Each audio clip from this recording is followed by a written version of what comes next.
Hi, welcome to D&D with That McNeil Life.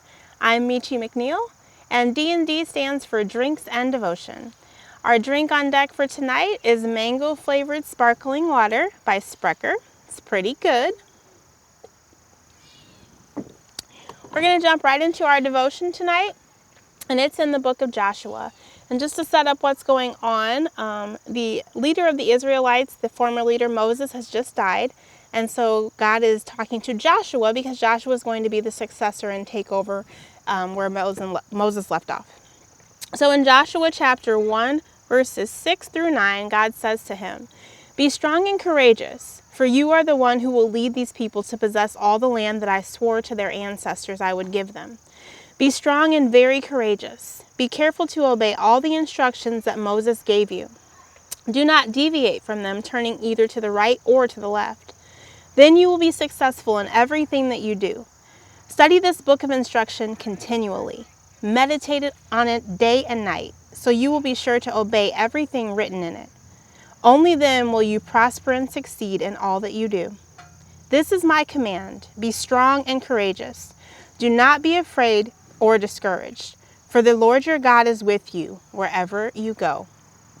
So God told Joshua 3 times, be strong and courageous. He also told Joshua in verse 5, I will be with you just as I was with Moses. I will not fail you or abandon you. And he said in verse 3, I promise you what I promised to Moses. Wherever you set your foot, you will be on the land that I have given you. I think it's interesting that God doesn't give all the details about the promised land up front.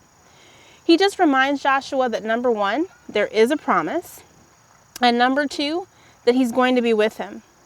He prepares Joshua's heart by saying, be strong and courageous. Wait, what? God, if you've already given me this land, then why do I have to be strong and courageous in order to obtain it? Well, it's because some illegitimate people had moved into the space that God had promised his children. They were running the place, dwelling in a space that was not their promise, not their inheritance. Have you ever had someone try to take your stuff, like it belongs to you, but somebody else is running around with it in their hands? This is our current scenario for Joshua. Somebody else is running around with Joshua's promise. And in order to obtain it, Joshua was going to have to fight for it. That can be an undaunting and terrifying thought sometimes, having to fight for something. But this is what we are called to do day in and day out as we fight in the Spirit against the enemy for many of the promises that God has made to us. Promises for healing, for peace, for joy. Oftentimes, we have illegitimates that have set up camp in the land that God promised us. Illegitimates like depression, fear, sickness, anger. These things have moved in and taken up residence as though they're supposed to be there. But we have to be strong and courageous in the face of these illicit enemies as well. And remember that God is with us just like he was with Joshua. We must be willing to fight for our promise.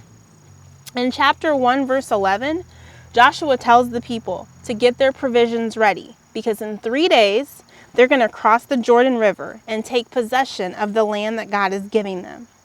They were not going to ask for permission. They were going to go and take what God promised them. But before they went, Joshua sent 2 spies to scout out the land. And this is where the story gets kind of interesting. So in chapter 2, these 2 spies end up going to scout out the land, and they end up staying in the house of a lady named Rahab. Rahab is a prostitute in the city. I have no idea how the spies ended up at Rahab's house. Since it's not written, one can only speculate. Either way, God chose to use an unlikely ally here to help these men on their journey. Of all the people that God could have chosen, he picked a prostitute, an unlikely ally, to do his bidding. 1 Corinthians 1:27 does say that God will use the foolish things to confound the wise. So Rahab, when she meets them, she ends up hiding them on her roof. And she actually tells them, hey, I know that God has given you the land. And I know what your God can do. She tells them that she's heard about God parting the Red Sea for them. She's heard about how they annihilated some of the other kings and their lands around them. So she's like, we already know your God is powerful. The people here are scared. This is what she tells them.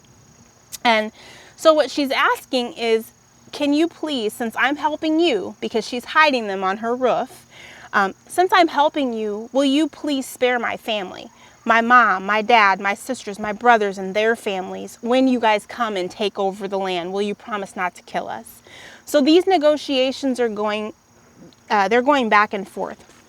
And I'm going to read to you in chapter 2, verse 17, because they do honor and say that, yes, we'll do what you ask, but they have some stipulations. So this is chapter 2, verse 17, and we'll go to verse 20. It says, before they left, the spies told her, we will be bound by the oath that we have taken, only if you follow these instructions. When we come into the land, you must leave the scarlet rope hanging from the window through which you let us down. And all of your family members, your mom, your dad, your brothers, your sisters, all your relatives must be inside the house. If they go out into the street and are killed, it will not be our fault. But if anyone lays a hand on any of the people inside this house, then we will accept responsibility for their death. If you betray us, however, we are not bound by this oath in any way. So they basically are telling her, if you keep your word, then we'll keep ours. If you betray us, it's on and popping. So Rahab does go ahead and she leaves the scarlet rope hanging from the window. Do you ever wonder about the color scarlet? If you Google scarlet, it's actually often associated with immorality and sin, particularly prostitution and adultery.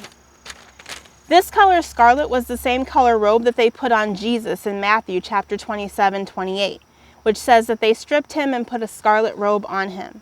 Jesus was literally cloaked in scarlet, the color of all of our sin. And here was this scarlet rope that hung from Rahab's window as a signal that this family was covered in the preservation promise of all that was laid out in those earlier negotiations between Rahab and those spies. The promise only applied if Rahab's family was under the covering of that scarlet rope. If they moved out from underneath that covering, then they would be subject to all the danger outside of that covering, even unto death. And all of this was way before Jesus ever came, but it's still symbolic. What a beautiful picture of his grace extended toward us once again. We are protected under his covering, but we have to choose to stay under it. So, be strong and courageous in whatever battle you are fighting right now. God is with you. Remember to stay under that scarlet rope. Stay under his covering. You can connect with us on our blog, thatmcneillife.com. You can follow us on Facebook, on Twitter, on Pinterest, on Instagram. We'd love for you to subscribe to our YouTube channel. Thanks for joining us for this devotion. We'll see you next time. God bless you.